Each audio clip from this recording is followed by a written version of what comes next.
أعوذ بالله من الشيطان الرجيم. بسم الله الرحمن الرحيم. الحمد لله نحمده ونستعينه ونستغفره ونعوذ بالله من شرور أنفسنا ومن سيئات أعمالنا. من يهده الله فلا مضل له ومن يضلل فلا هادي له. وأشهد أن لا إله إلا الله وحده لا شريك له.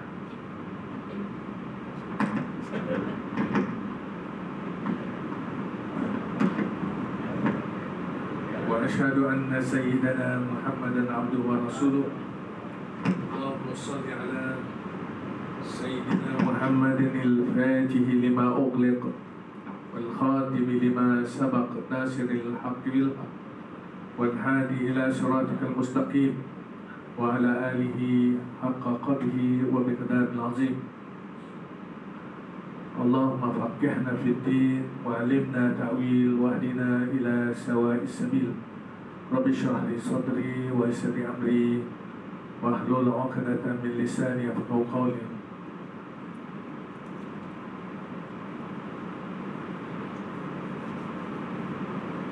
اللهم ارزقنا يا رب الفهم النبيين وحفظ المرسلين وإلهام الملائكة المقربين في عافيتك يا رب الراحمين.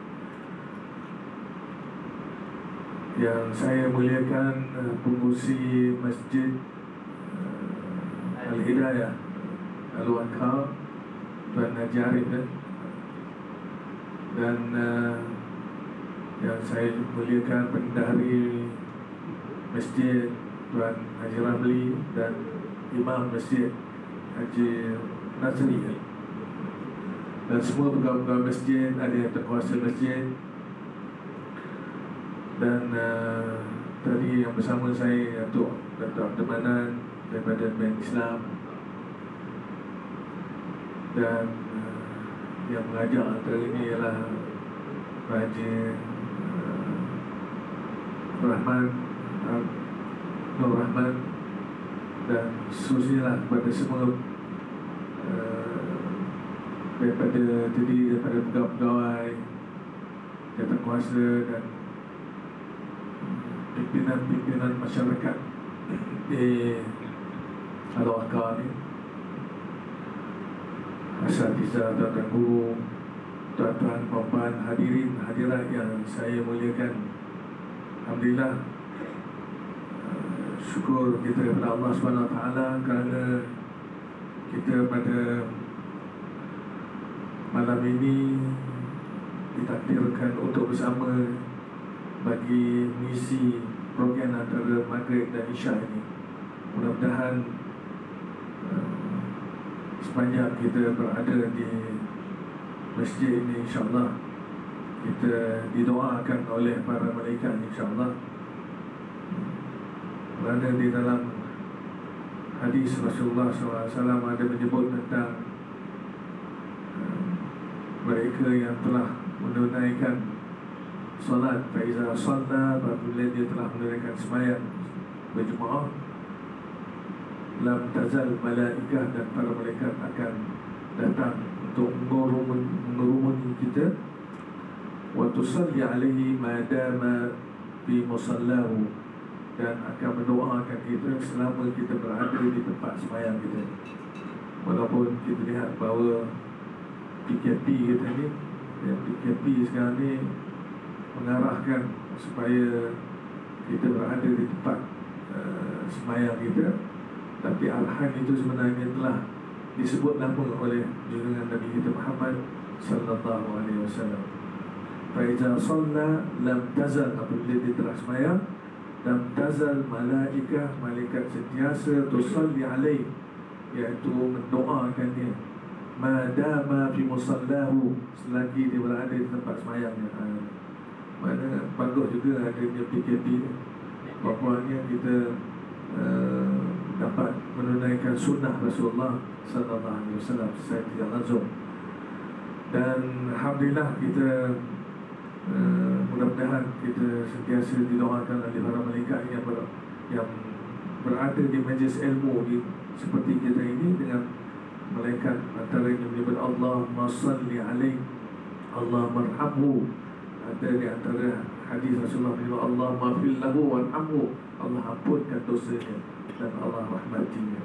InsyaAllah selama kita berada di sini, semakin ramai malaikat yang akan mendoakan kita. Kerana ada di antara malaikat yang telah dijadikan oleh Allah, tugasnya hanya pergi keliling dunia ini untuk melihat siapa di antara orang yang berkumpul menyebut nama Allah, yang berzikir kepada Allah, yang berada di majlis ilmu seperti kita ini, akan mendoakan orang-orang yang berada di seperti kita ini, insyaAllah, khususnya di dalam masjid ini. Selagi kita tidak batalkan ismayah kita, insyaAllah. Siapa yang batal ismayah, kita keluar dari ismayah. Kita tak dapat tak dapat doa daripada mereka. Kita Alhamdulillah, kita bersyukur pada Allah SWT kerana di Pahang ni kita dapat menunaikan solat Jumaat dan dapat menunaikan solat fardu berjemaah 5 kali saya semalam ini. Ada di tempat-tempat lain mungkin tak Jumaat pun tak dapat. Mungkin kalau dapat pun Jumaat pun tidak sempurna mengikut mazhab Syafi'i 40 orang. Dan Alhamdulillah, waktu sebelum pengisytiharan, biasanya pengisytiharan untuk PKP dan hal berkaitan dengan masjid ini dikenalkan oleh Muhduli Pemangku Raja lah, Tuanku Sultan. Tapi sekarang Tuanku kita sebagai agung berada di Kuala Lumpur, dan yang menggantikan yang Muhduli yang Maha Mulia Sri Paduka Baginda Yang Agung, iaitu Muhduli yang Maha Mulia Pemangku Raja Bahang Tengku Hasanan Ibrahim Al-Shah. Mana yang menentukan untuk semayang atau tidak ini adalah berkenan daripada Muhduli Tuanku. Sebelum itu dah tentulah kita sebelum tu saya bersama dengan beberapa pihak telah membuat satu perbincangan, telah membincangkan hal ini supaya kita mengekalkan semayang Jumaat diadakan, tetap diadakan seperti biasa. Dan begitu juga kita juga meneruskan semayang berjemaah di bawah waktu itu dengan menjaga SOP yang ketat lah. Antaranya kita mencadangkan, biasanya kita cadangkan, kita bawa kepada Majlis Keselamatan Negeri dan di antara yang kita cadangkan supaya bagaimana virus COVID-19 ini tidak rantai yang tidak bersambung. Maksudnya kita nak memutuskan rantai COVID ini diputuskan. Maka dengan itu kita memberikan satu keputusan, iaitu orang yang berada di masjid ini, masjid Jumaat ini, dia nak berada di sini dan tidak boleh keluar daripada negeri Pahang. Kalau dia keluar daripada negeri Pahang, kalau dia balik semula ke sini, dia kena semayang satu tempat khas. Maksudnya di masjid kena meletakkan satu tempat khas untuk orang luar, orang yang kita tak kenal berada di situ, dan kita tak boleh semayang di tempat itu. Sepatutnya begitulah SOP yang kita tetapkan. Pada kita memutuskanlah. Pada kadang-kadang kita dari sini, kita karya kita pergi ke Kuala Lumpur, kita tak tahu kita berjumpa dengan siapa. Bila balik kita semayang sama sini, itulah yang menyambungkan virus itu. Pada sekarang ni kita kata caranya iaitu bukan kita menyekat orang, tapi menyekat orang yang nak mengubung rangkaian itu. Maknanya kalau orang luar yang kita tak tahu, kalau nak sembahyang, kita pergi satu tempat khas. Tempat khas itu sahaja yang mereka boleh sembahyang, dan kita tak boleh. Maknanya kita, kalau orang luar, kalau kita nak keluar, tak situ tempat sembahyangnya. Dan kita ni yang kalau keluar saja, kita juga mesti bersama dengan tempat itu. Dan orang sini tak boleh duduk di tempat itu. Itu ada tempat khas itu maksud. Dan itulah yang kita cadangkanlah. Mudah-mudahan kita berdoa kepada Allah SWT, itu cara bagaimana kita memutuskan rangkaian itu. Dan seterusnya kita sebagaimana yang saya diminta oleh pihak jemaah kita yang mengajak saya kemari. Jadi saya nak ingatkan lagi bahawa apabila kita dah cadang ni, kita cadang kepada jemaah majlis task force negeri, dan bila task force negeri bersetuju dengan cadangan itu, barulah dihantar minta perkenan daripada Puan Duri. Itu caranya lah, saya hanya beritahu lah. Kita bincang dulu, bawa kepada task force kata tak ada apa-apa, setuju, bawa kepada tuanku untuk diperkenankan. Dan itu cerita lah. Habis cerita tu, kita kembali kepada kita mengambil masa ni.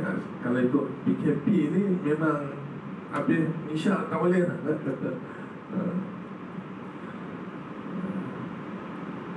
Iaitu kebiasaannya, kita lihat kalau penceramah datang mana-mana, kita tengok apakah tajuk penceramah yang datang untuk berceramah di tempat kita. Biasanya terpulang pada pihak masjid. Ada masjid dia atur supaya jemaah dapat memahami dari segi ibadat, misalnya ambil bahagian fiqh tentang sembahyang ke, puasa ke, apa saja berkaitan dengan fiqh, cerita pasal fiqh. Dan juga hal berkaitan dengan tauhid misalnya, ataupun dengan tafsir, ataupun berkaitan dengan hadis Rasulullah SAW, ataupun berkaitan dengan tasawuf. Itu yang telah ditetapkan oleh pihak masjid lah. Tapi sebenarnya antara perkara yang perlu kita ambil perhatian, selain daripada kita menekankan ataupun membincangkan secara halus perkara-perkara yang dibincangkan ataupun ditentukan oleh pihak masjid dalam hal-hal kita nak menyampaikan kuliah, itu kita juga kadang-kadang terlupa dengan peranan. Bukan sahaja kita mendengar, bukan sahaja kita nak memahami, tapi peranan yang besar ialah kita juga terlibat dalam menyebarkan dakwah. Itu maksud saya lah. Kerana apa? Kerana kebanyakan masjid yang kita pergi, ada masjid kadang-kadang katalah telah dibina, telah digunakan 20 ke 30 tahun. Daripada 20-30 tahun yang mereka telah mengimarahkan masjid itu, sah dalam masjid itu, kalau 2 sah lah, tak lebih.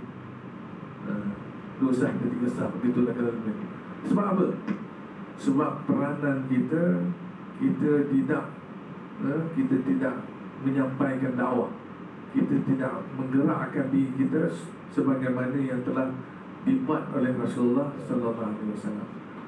Sekarang itu yang antara perkara yang diminta oleh saya dari pihak jemaah kita, supaya kita menekankan selain daripada pelajaran-pelajaran tadi, kita kena sekarang ni sampai waktunya kita naklah antara kita, setiap daripada kita naklah berdakwah, naklah mengajak orang kepada Islam ini, supaya mereka mengetahui tentang Islam ini.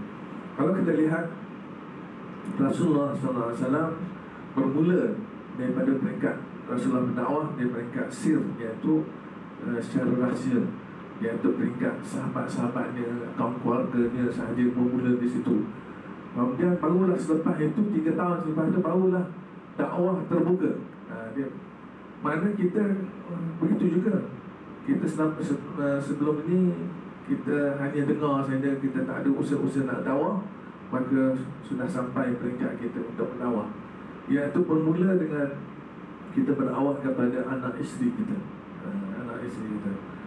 Mana kalau kita lihat peranan Rasulullah SAW selepas Rasulullah berada di Gua Hira, kemudian Rasulullah keluar, Rasulullah menyampaikan orang yang pertama risalah Allah kepada isterinya Khadijah radhiyallahu anha, kemudian kepada Sayyidina Ali dan orang yang terdekat kepada dia. Mana itulah yang disebut dalam Al-Quran, iaitu suratul Syu'ara.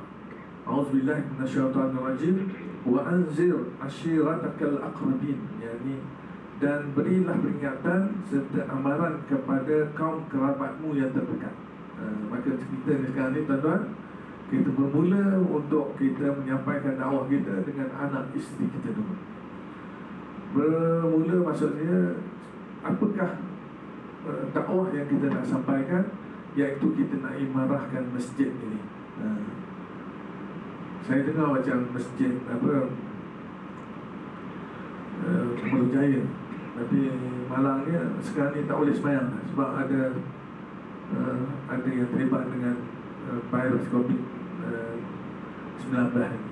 Itu maknanya orang yang berada di masjid itu, dia keluar, dia balik, dia bawa. Sepatutnya keluar tu dia tak boleh nak masuk ke masjid, kalau melainkan dia duduk satu tempat. Itu akhirnya menyebabkan semua orang yang berada di qaryah itu, di masjid itu tak dapat sembahyang. Saya rasa yang ni insyaAllah kita akan bincang semula dengan pihak kesihatan, supaya kita jangan sebab seorang menyebabkan orang lain tak dapat sembahyang. Itu saya sebenarnya, yang tu saya tak tahu. Itu kita akan bincang semula insyaAllah, supaya ada cari jalan lain. Kerana antaranya kita macam tadi lah, kita boleh kawal tu.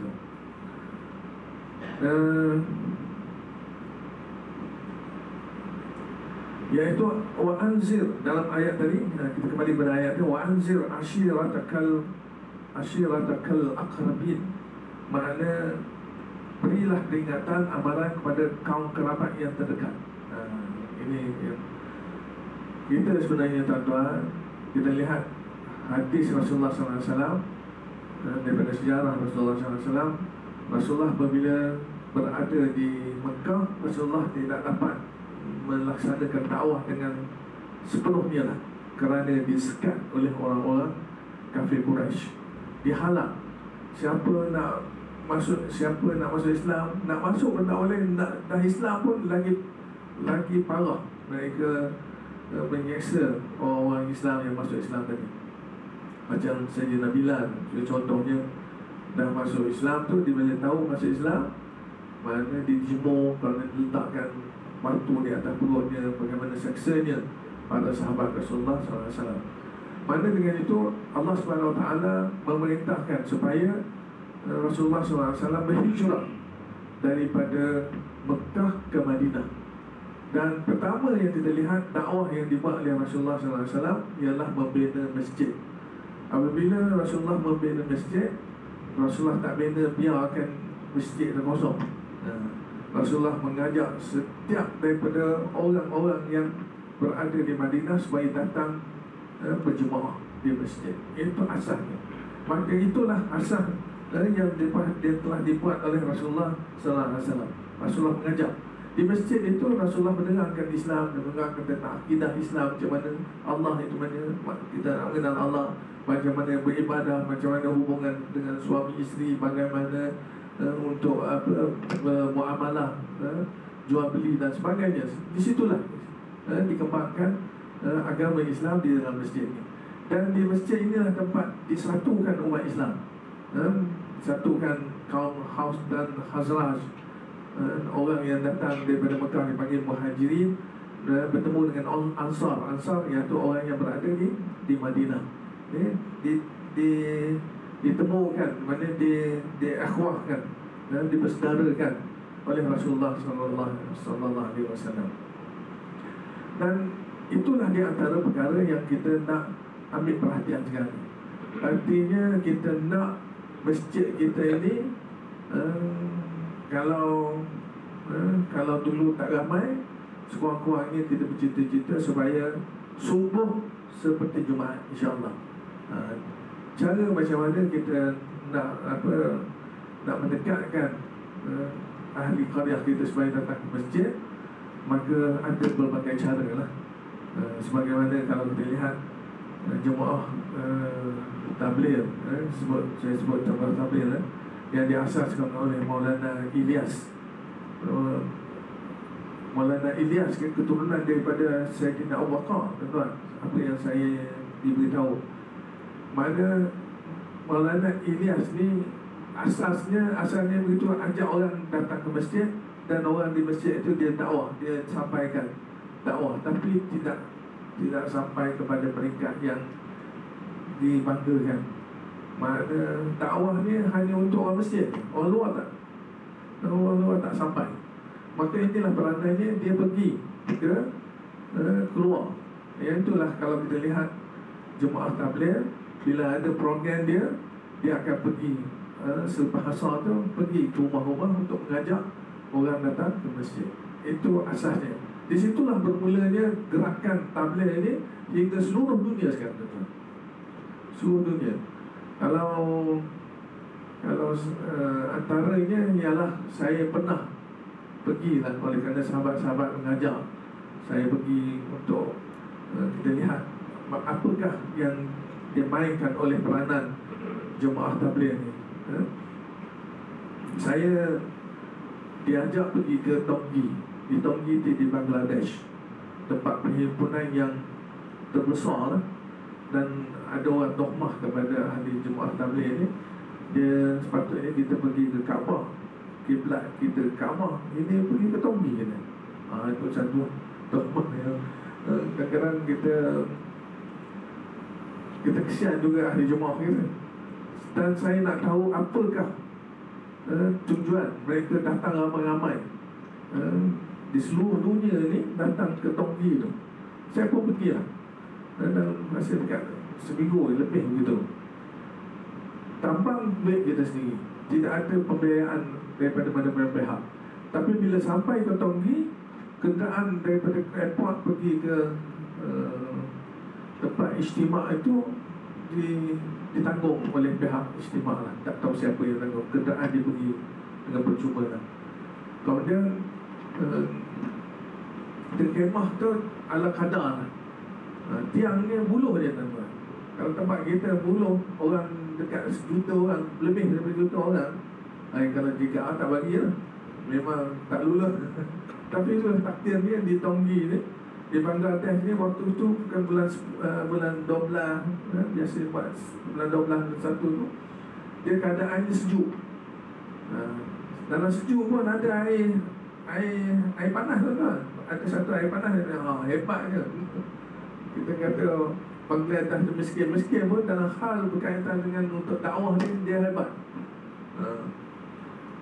Mana di situ dia datang orang Arab. Orang Arab dia tahu kan kemudahan tak ada, dia bawa kapet. Itulah tengok keadaan kemah lah. Kemudian kita dengar ceramah dia tu nak ringkas. Tak lama lagi.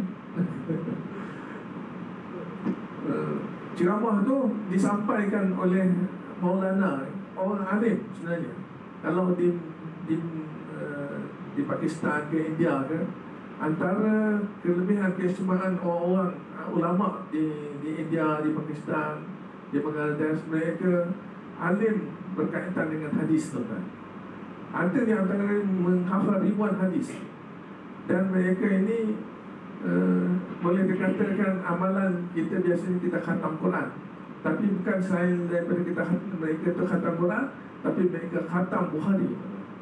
Artinya mereka telah membaca Bukhari daripada kulit ke kulit. Bila habis tu mereka khatam, mereka buat majlis kepada. Itulah kehebatan. Dan tentulah Maulana dia orang alim ni memang berkebolehan, boleh bercakap Arab dengan baik. Jauh sangat dengan kita. Kita tak tahu sebenarnya.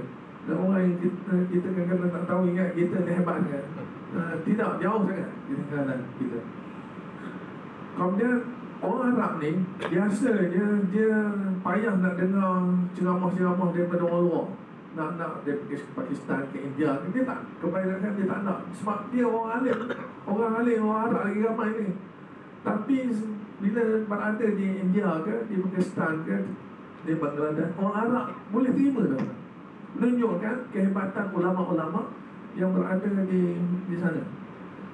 Kemudian saya nak tahu apakah sebenarnya yang dia orang datang ramai-ramai itu, apa tujuan. Saya duduk sana, tak lain dan tak bukan ialah, dia kata pengapih dia, yang kesimpulan yang saya tahu bahawa balik besok naklah beritahu kepada anak isteri, ajar anak isteri tak tahu baca Quran, ajar supaya mereka baca Quran. Tak tahu agama, ajar mereka agama. Kemudian ajak mereka ke masjid. Kemudian selain daripada itu, bila kita lihat jiran tetangga, kita juga ajak dia tetangga kita.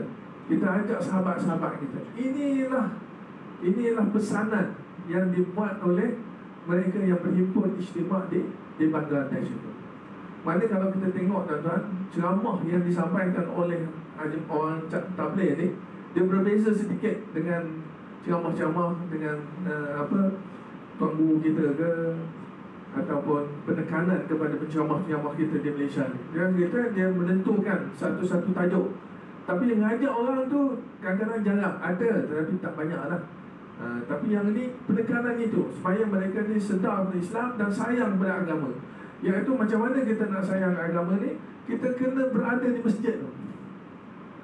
Sebab tu orang-orang India ni, orang tabligh jemaah kita ni, bila dia dah ceramah, dia kena ajak orang duduk sekurang-kurangnya boleh 3 hari 3 malam di masjid.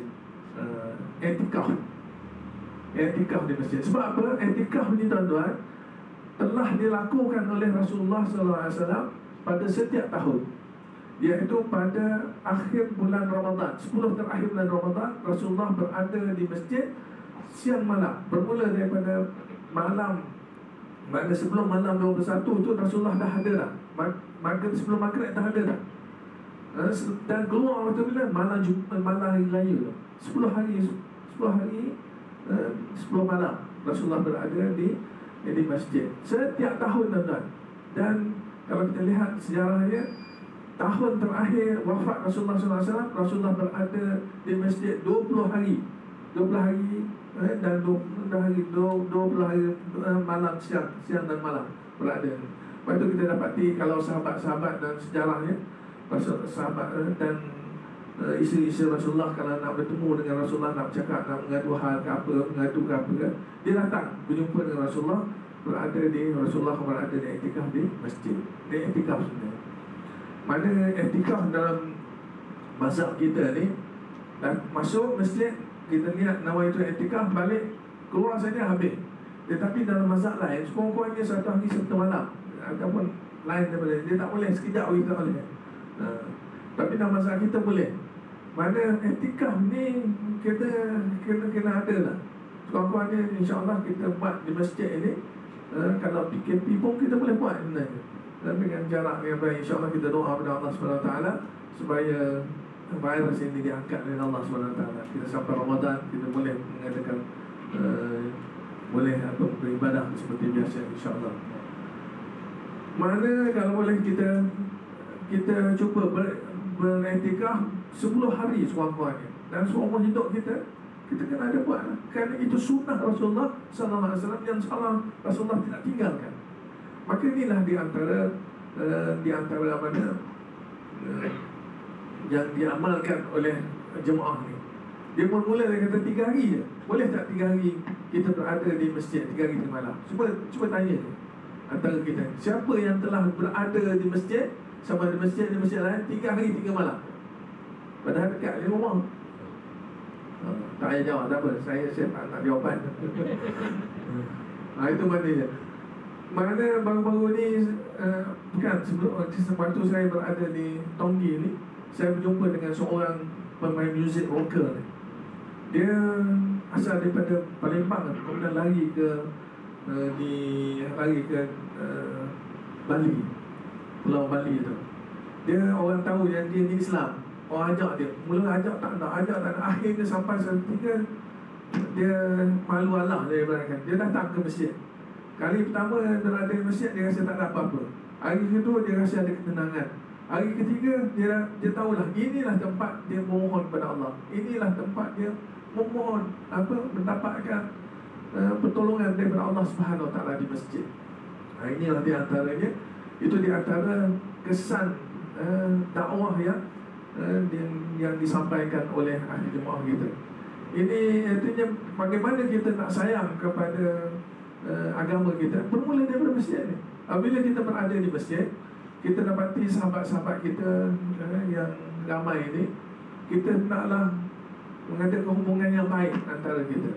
Kerana kita tahu bahawa sahabat kita ni, itulah orang yang kadang-kadang memberi syafaat kepada kita. Syafaat apa maknanya? Allah beri pada dia untuk dia dengan syafaat itu dia dapat menyelamatkan kita.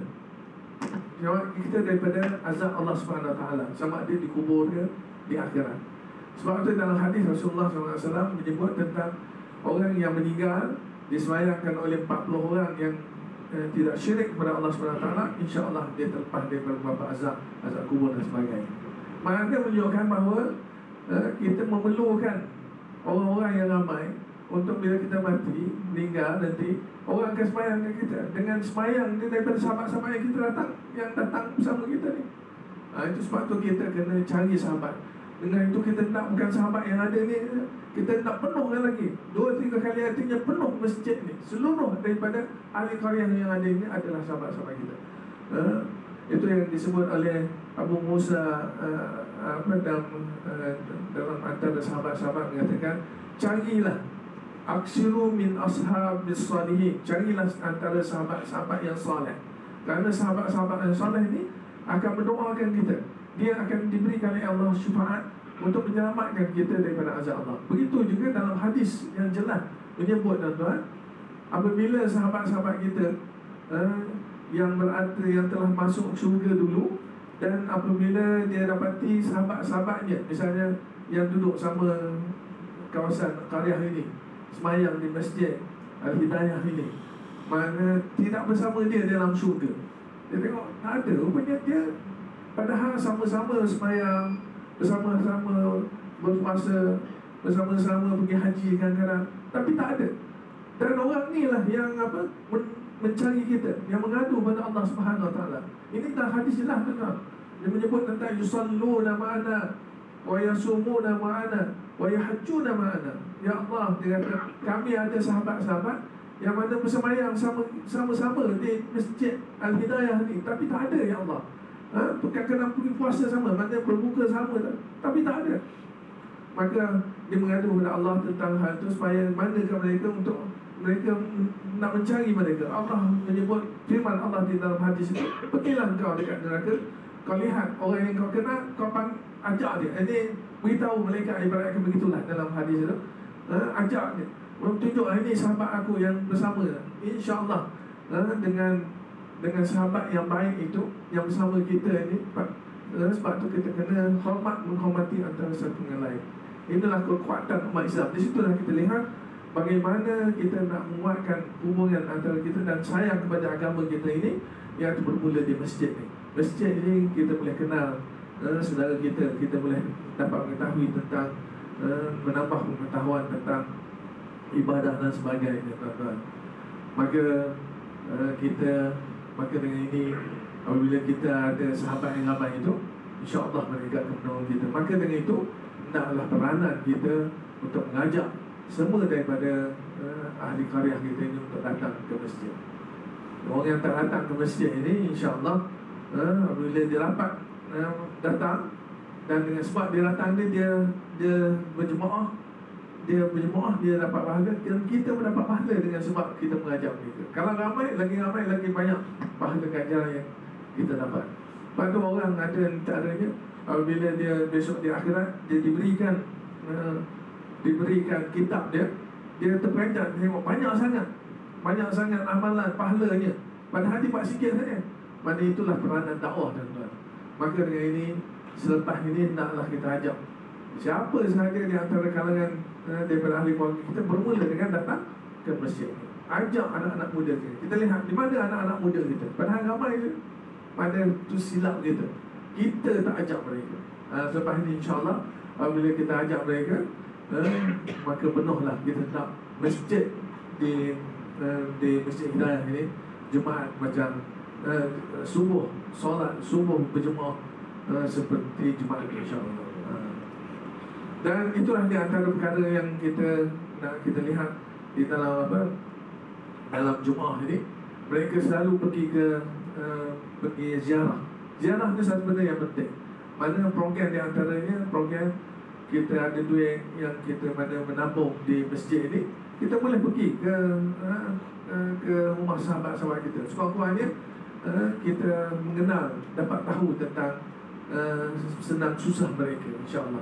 Itu yang antara.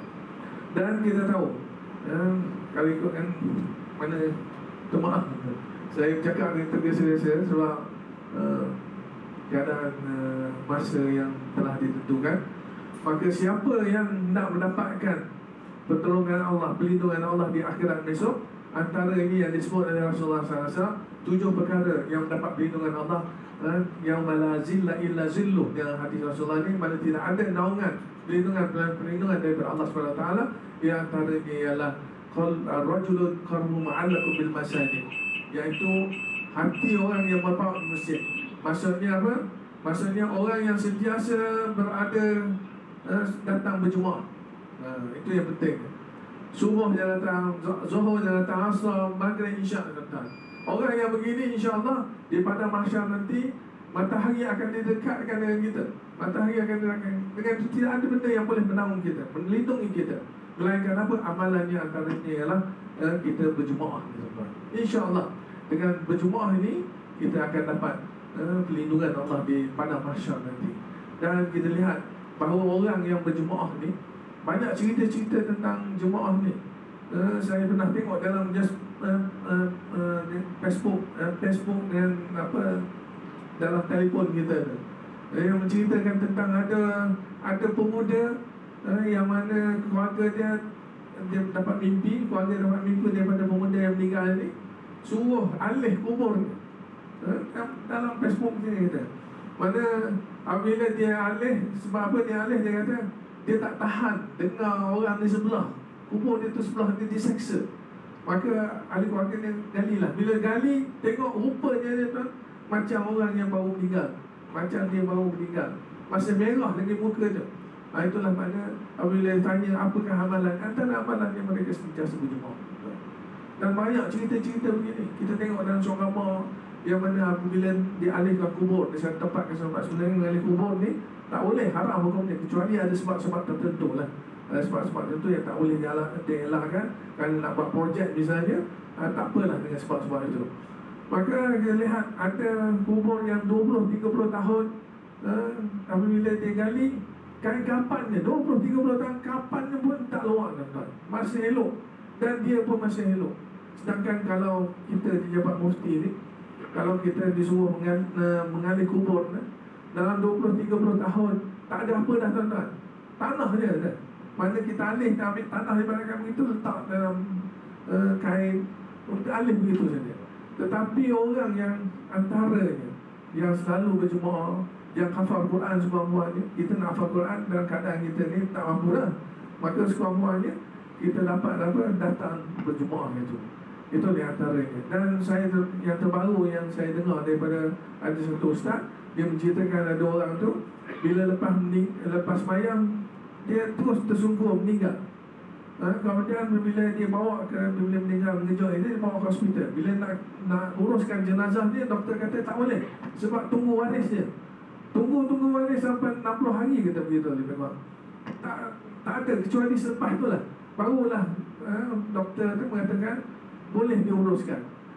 Dan dia bermula waktu meninggal tu dimasukkan dalam dalam peti sejuk dia. Peti sejuk dan macam bukan peti sejuk biasa. Sejuk ni untuk menahan supaya tidak busuk. Kalau daging, kalau duduk satu bulan saya ingat kerat, dia jadi kerat. Tetapi orang ni ceritanya, bila dia suruh untuk uruskan, dia pegang mayat dia tu masih panas tu. Kemudian bila dia cerita apa, antaranya amalannya sentiasa berjemaah. Dan antaranya dia sentiasa bila di waktu qiyamul lail, dia tidak tinggal solat tasbih dia antaranya.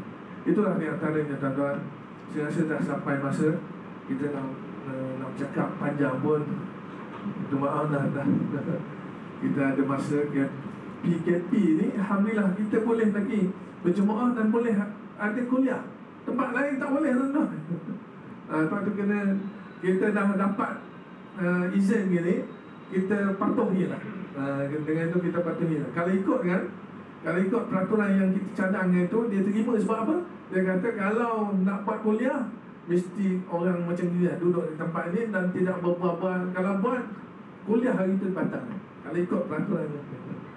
Dan itulah maknanya Saya minta maaf. Ini satu ayat je rasa saya sebut tadi. Tak sempat beberapa ayat yang patut kita sampaikan. Mudah-mudahan ia dapat faedah pada kita insya-Allah. Dan kita itulah pesanan kita, supaya kita sekarang ni bukan sahaja kita mendengar, tetapi kita sampai masanya kita mengajak orang. Baik itu kita lihat sahabat Rasulullah itu sendiri, iaitu berjumpa dengan siapa saja dia berdakwah. Siapa seluruh penduduk, ibaratkan begitu, penduduk di Madinah itu Rasulullah telah sampaikan dakwah. Kita macam mana tuan-tuan? Anak kita di rumah pun kita tak ajak dia untuk datang untuk berjemaah majlis isyak. Sungguh betul lagi. Mana sebab itulah kita lihat masyarakat kita tidak ada perasaan untuk cinta beragama. Bila tidak cinta beragama, dia tidak sayang kepada persaudaraan Islam. Mereka tak sayang tuan-tuan. Sehingga bangsa dia tak kisah, bahasa dia pun tak kisah. Tulisan Jawi pun kita cadang, tuanku kata tulis kena patuh tulisan Jawi. Setiap kedai-kedai iklan-iklan terus tulisan Jawi. Ada pihak yang mana bawa ke mahkamah, yang tolong bawa ke mahkamah yang sama mereka orang kafir ni, orang Cina ni. Ada orang Melayu tuan-tuan. Tengok macam mana tuan-tuan. Sebab apa dia tak ada perasaan? Nak sayang apa? Sayang agama. Bila sayang agama mesti sayang pada bangsa. Kita tengok tuan-tuan sekarang ni, patutnya negara kita adalah bahasa tu bahasa Melayu. Tapi kita cari langsung, dia kalau pergi kedai ke yang besar-besar ke, dia hotel, dia tulis bahasa Inggeris, dia tulis Cina. Melayu tak ada dah. Cuba kita perhatikan. Saya tengok, rupanya begitu. Enak sikit je. Tulisan Jawi sikit saja. Maka dengan ini kita doa kepada Allah SWT, semoga negara kita sentiasa dipimpin oleh orang Islam, dan kita nakkan pilihan raya akan datang tak lama lagi. Selepas kita doa supaya COVID-19 ini insya-Allah diangkat oleh Allah, kita boleh buat pilihan raya. Kita tangkahlah orang Islam yang akan memerintah, yang akan menjaga agama ni tuan-tuan, yang mempertahankan Tuanku Sultan sebagai ketua agama. Dan kita jangan biarkan orang yang mana akan yang memenuhi parlimen tu, kalau orang kafir tuan-tuan, dia akan tolaklah apa sahaja perbincangan dengan berkaitan dengan agama mereka, dia akan beri peluang tuan-tuan. Mana RUU 355 tu, mana kenapa tidak boleh dibawa? Kerana mereka ramai. Mana kita nak insya-Allah kita bersatulah. Habislah masa kita nak berperang UMNO, Amanah ke PKR, jadikan satu parti yang memperjuangkan Islam, bukan memperjuangkan parti semata-mata. Itu kita tak. InsyaAllah tuan-tuan, ajaklah anak-anak semua, kita pertahankanlah bangsa kita, agama kita. Tak kira lah bila bangsa Islam, tak kira lah siapa saja, orang Melayu ke, India ke, Cina ke. Yang penting kita adalah satu uhwah yang akan menjaga agama kita, insyaAllah. Saya terpaksa bercakap begini. Kalau tak bercakap, nanti tak sampai dakwah kita. Dan kita hendaklah tolong tuan-tuan. Kita nak beli barang, belilah pada kedai-kedai orang kita dulu. Dah tak ada, barulah kita pergi kedai-kedai besar tu. Kedai besar dia dah kaya dah, kita nak kayakan lagi. Kenapa? Itulah satu perkara yang memalukan kita, yang mana kita sepatutnya tidak begitu. Umat Islam sepatutnya tolong bantu antara kita. Di antaranya hadis mengambil dalam hadis, dalam Al-Quran surah Taubah, al-mu'minun al-mu'minat ba'duhum li ba'din. Mana orang mukmin lelaki dan perempuan membantu satu dengan lain. Wa yuqimus salata wa atuz zakat, ya'muruna bil ma'ruf wa ya'muruna bil ma'ruf wa yanhauna 'anil munkar. Mereka itu mengajak orang kebaikan, mencegah orang daripada kemungkaran. Mereka mendirikan sembahyang, mereka mengeluarkan zakat. Ulaika sayarhamuhumullah, dan mereka ini akan dapat, Allah akan rahmatkan, memberi rahmat kepada. Apabila negara kita dapat rahmat, umat Islam dapat rahmat, kita aman insya-Allah. Kita dapat pertolongan daripada Allah Subhanahu wa taala insya-Allah.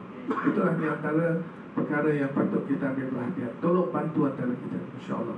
Wallahu a'lam bishawab. Allahumma inna nas'aluka ilman nafi'a wa rizqan wasi'a wa qalban khashi'a wa lisanan zakira wa 'amalan mutaqabbala. Allahumma inna nas'aluka ridhaka wal jannah wa na'udzu bika min sakhatika. Sallallahu alaihi wa sallam Muhammadin wa ala alihi wa sahbihi wasallam. Walhamdulillahi rabbil alamin.